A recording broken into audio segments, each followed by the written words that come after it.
where Lexus IS with spacers help aggressive stance.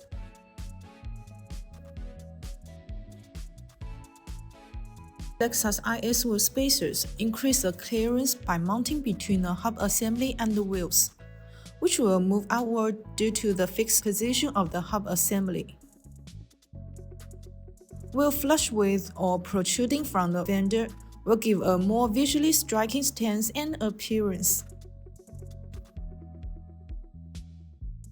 For the solution to the appearance can be to replace a set of aftermarket wheels with a smaller offset, or to install Lexus IS with spacers to move the wheels outward. However, aftermarket wheels are more expensive than the wheel spacers, and they might not fit perfectly.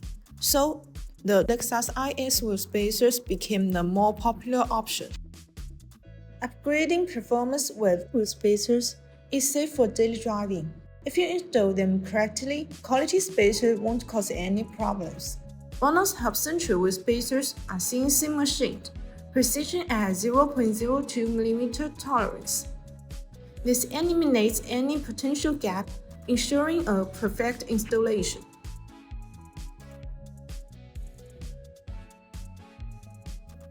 That's all for today's video. If you have any questions about BONOSS with spacers, please leave your comments below. See you next time. Bye bye!